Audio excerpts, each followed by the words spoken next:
Horizon Church, and it's great to have each of you with us today, and we're just overjoyed. I want to make two quick announcements about some things going on here at Horizon. The first is this past Wednesday, Eric and I filmed a set of videos for a new small group study that'll be starting up in a few weeks. And if you are not part of a small group, but you're interested, it's going to be on relationships and how we strengthen our relationships with God and with each other. And so you can text the word relationships to the 94,000. Text relationships to that number and you get more information. And if you are a part of a small group, we've recorded them, and so we'll put them up online, and so they'll be available to some of the other small groups that are already actively going on. But if you're not a part of a small group, we would love for you to connect with us. It'll be on Monday nights. Eric and I will be leading it and using the videos that we recorded this past week. And Erica did a fantastic job as always, and so I'm excited about using this resource moving forward. And the second, yeah. The second thing is, and this is again some good news, exciting things that are happening at Horizon. We're really entering this next phase of construction. It's been a long and slow process, and I'm sure y'all are not as anxious as Eric and I about moving into Panorama and what it's the future of Horizon. But on next Tuesday, so whatever that is, the 25th, Tuesday, April 25th, at 7 o'clock, we'll have a half-hour church-wide meeting on Zoom if you're interested in seeing some further renderings, and we'll have a little bit of a discussion on where the church is heading and what the timeline looks like. So if you are interested in that, the details will be going out in Erica's Tuesday email this week about how to register for that, because we do want it to be a closed group. We don't want to get Zoom bombed like we did in the early days of the pandemic, right? And so those will be going out. We're excited about what's happening, and we'll give you a timeline of where we're going to be over the next, hopefully in about 3 months, we'll have a more tentative and permanent location. And so we're excited about what that looks like, and we're excited about sharing some of those details with you. And so if you're interested, please sign up. And again, the details will be going out, how to join that Zoom link in Erica's Tuesday email for the following Tuesday for that meeting. So those are the exciting things going on at Horizon. And today we're starting a new series called Following Jesus. So y'all are the faithful bunch. Last week we saw the real breadth of ministry, when the breadth of Horizon's ministry looks like, and churches across the country are also feeling this. It's always a hard day, the Sunday after Easter for pastors, because you get so much excitement and energy seeing so many people you either haven't seen ever before in your life, or you haven't seen in a really long time, maybe since Christmas. But today we get back to the depth of what ministry looks like. So for y'all that have showed up today, I know that you woke up this morning and decided to come to Horizon, to come to be a part of worshiping God today because you wanted to grow in your faith. Like, you didn't show up today, the Sunday after Easter, being like, I want my faith to continue to be mediocre. Like, I want it to matter in my life, and I'm going to go to church the Sunday after Easter. And so thank you for that. And so we're jumping into this series because we believe that the Sunday after Easter, you've got to be like, so what, now what? Like, we've celebrated, we got the pretty clothes on last week, and we celebrated the empty tomb. But now, what does it mean to actually follow Jesus the next week? And so, for me, there was really no better place to start this series than reading a little bit from Matthew here when he calls the first disciples. As Jesus was walking beside the Sea of Galilee, he saw two brothers, Simon, called Peter, and his brother Andrew. They were casting a net into the lake, for they were fishermen.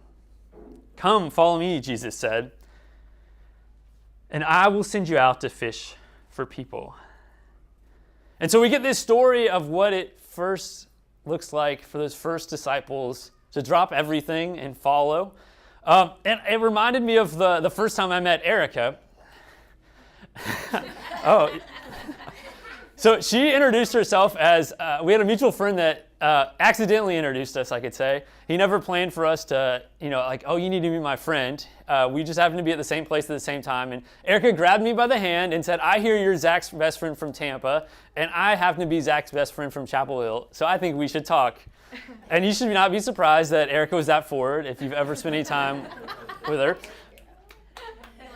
And so I have to say that there was a certain amount maybe of love at first sight, but we didn't leave that day, that evening together with an engagement ring or any sorts. There was no proposal. We had to meet and get to know each other a little bit along the way. But in this encounter with these disciples, they immediately drop what they're doing and follow. And that's not exactly how I build relationships. I might have encountered Erica that first night, and I wanted to get to know her more. And that's kind of, at the end of the day, how our relationships with Jesus goes. We have that introduction, and we want to follow, but there's a lot we don't know along the way, and we've got to build that relationship. And so the subtitle for our series is The Path to Wholeness and Healing. Following Jesus is the path to wholeness and healing. And so if we're going to experience wholeness and healing, we also have to understand the hurt and the wounds that we're healing by following Jesus. I've got 3 kids, 3 young kids. You've seen our oldest David here a little bit this morning, and my normal morning routine is I'm usually the first one up with the kids, and I start making breakfast for them. David has a 3-egg omelet every morning with cheese. The kid loves some protein. And then our routine after that is I start packing lunches, and once they finish breakfast, I send them on their way to go start getting dressed for school. And sometimes if I've already planned ahead a little bit, I might have laid out like what they're supposed to wear to school that day. But needless to say, this is pretty much the pattern every morning. After about 5 minutes of sending them on their way to take their PJs off and start putting their school clothes on, there's really no progress made. They find an iPad, they find some toys, they just start pulling Legos or dumping Legos just for the sake of making the Lego mess.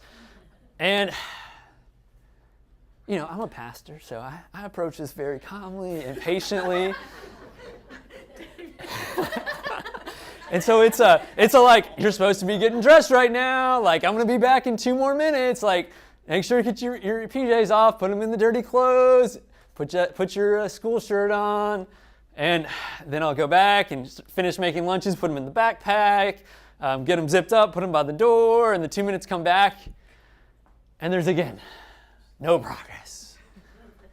And then it's no longer I'm a pastor. It's like a Holy Spirit activate moment, like that TikTok sound. Woo! Because I am now this is the 3rd or 4th time I've had to go in there and be like, we're getting dressed, we're going to be late for school in another 10 more minutes if this keeps going. And then every now and then you'll get the you're so mean, you're the worst parent ever. We've hit that stage already. And, we have to be honest that me asking them to put their clothes on and start getting ready for school really, isn't a wound, right? That's not really, that hard to ask for them to do that.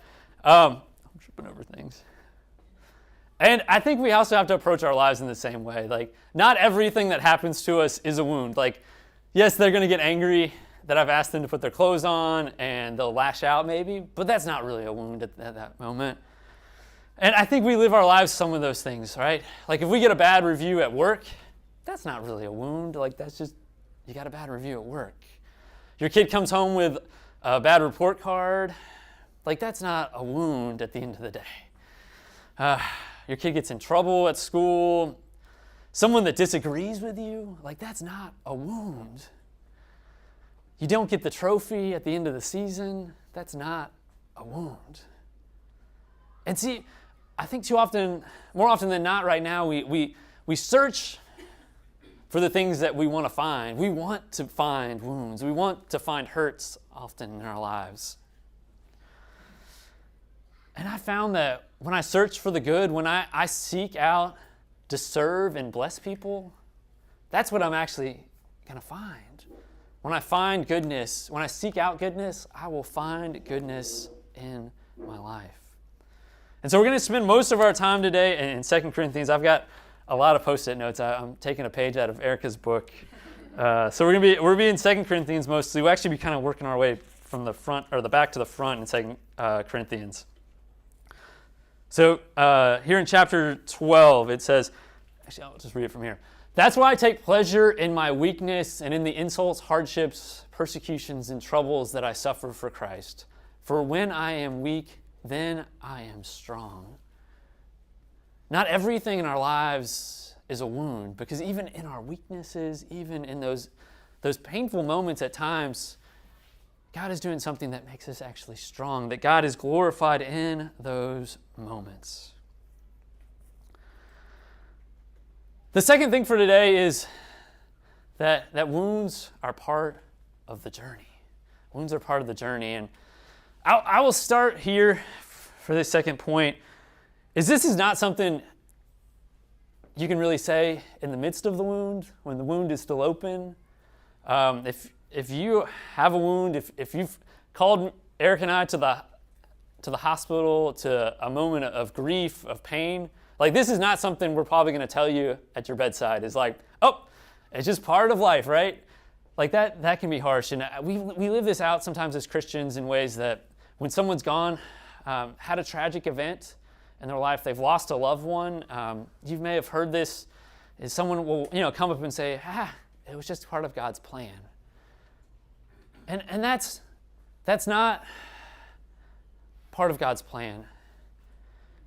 And we won't say that in the moment, but when we have some perspective to look back, we're able then to see that wounds are part of the journey themselves. And the church hasn't always been good at this. We often, as followers of Jesus, even create an atmosphere that, if you follow Jesus, if you do good things will happen to you. Life will get easier. We create this kind of fantasy in our world of sorts that following Jesus makes life easier. But the truth is, it's not in the Bible. Following Jesus doesn't make your life easier in the ways that we think it does. Hurts and wounds and trials are still going to come your way. And so Paul in chapter 4 of 2 Corinthians here writes this: we are hard pressed on every side, but not crushed, perplexed, but not in despair, persecuted, but not abandoned, struck down, but not destroyed. And so Paul is writing these words as someone that's been kidnapped, someone that's been interrogated, someone that's been tortured, someone that's been shipwrecked, someone that's been accused. He's writing that he's struck down but not destroyed. And what has Paul been doing? He's been faithfully following Jesus. He's been telling people about Jesus. And this is what his life gets him. He's been faithfully following Jesus. And he's got trials. He's got wounds. He's got hurts. It doesn't get any easier when he starts following Jesus for Paul. Hurts, wounds, trials are going to come even when we've been faithfully following Jesus. There's no way to avoid that. And our third point for today is scars can become beautiful. Scars can become beautiful. So what is a scar? It's a wound that's been healed. It's a wound that's been healed. It's proof that we've survived. A scar is a story that we can tell. A scar is overcoming a hardship. It's a reminder of where we've been. It's a reminder that we have a deep need for God in our life. It's a story about, in spite of our scars, this is where I am today. Scars can become beautiful. This is how Paul opens up 2 Corinthians here in chapter 1. Praise be to the God and Father of our Lord Jesus Christ, the Father of compassion and the God of all comfort, who comforts us in all our troubles, so that we can comfort those in any trouble with the comfort we ourselves receive from God. For just as we share abundantly in the sufferings of Christ, so we also, our comforts abound through Christ. Scars can become beautiful. Not only do we share in the sufferings of Christ in our wounds, but we share in those wounds becoming part of comforting others. that we are dragging other people to know the joy and the goodness, to tell them about what God has done in our lives because of our wounds, because of our scars. I'm reminded right now of someone that's not with us today because they are doing that very work right now. Shannon Lynn was a friend of mine from high school. We actually had been a part of youth group together. In some ways, I feel like I was the one that was dragging him to church because someone had dragged me to church before that. And Shannon had a long journey, and in just the last few years has been baptized and has devoted his life to Christ. And at the day of his baptism, the pastor didn't really know him that well, but the story that the pastor picked right before baptizing him was the story of the lost sheep. The shepherd had 100 sheep, and one was missing, and there were still 99 that he had. And this shepherd was a way better shepherd than I would have ever been, because I would have counted 99 and said, well, that's just a tax write-off, right? And I just kept moving on with my 99. But that shepherd went looking for that one that was missing. And the pastor read this story right before baptizing Shannon. And it was in that moment that Shannon realized the life that he was living, the motorcycle club that he was a part of was actually called The One, because they were the 1% of motorcycle clubs that didn't do everything law-abiding. He was the one, and God was pulling him, was looking for him, had searched for him, and he was now claiming his name in the waters of baptism. That his scars, his stories, his hurts could be used to comfort others. And that's what Shannon's doing right now. He's on a spiritual retreat this weekend, and he was so excited about leading other people to tell them about Jesus. He was spending the weekend in the chapel to pray with people, to tell them, to be able to be that support, to be that comfort when they wanted to change direction in their life. Our scars can be used to be comforts for others when we tell about what God has done and where we've been and how God has led us beyond that. So I want to close today reading a little bit from John chapter 5. I'll just read it from the... Here a great number of disabled people used to lie. So this is at the pool of Bethsaida. And so Jesus has gone there. And there's a great number of disabled people that used to lay around the pool. The blind, the lame, the paralyzed. And one who had been an invalid for 38 years. And when Jesus saw him lying there and learned that he had been in this condition for a long time, he asked him, "Do you want to get well? Do you want to get well?" "Sir," the invalid replied, "I have no one to help me into the pool when the water is stirred. While I am trying to get in, someone else goes down ahead of me." Church, someone's been sitting there for 38 years, and no one had helped him get down to the waters. For 38 years, he'd been sitting there. He thought that would be the next 38 years of his life. He never imagined anything different. And no one had ever thought of helping him down. And he sat there for 38 years. And Jesus said to him, "Get up, pick up your mat, and walk." And at once the man was cured. He picked up his mat and walked. He picked up his mat and walked. For 38 years, he never imagined his life being any different. People walked past him each day for 38 years. And Jesus comes up to him and asks him, "Do you want to get well? Do you want to get well?" He had sat by the waters. These waters, it says, were stirred up. This was like a spring that they believed had therapeutic qualities. And he wanted to get in the waters and get well. For 38 years, he never imagined life being any different because people walked past him each day. I can only hope that he used those wounds of 38 years to heal other people because he wanted to get well. That's what Jesus asked him, and he got up.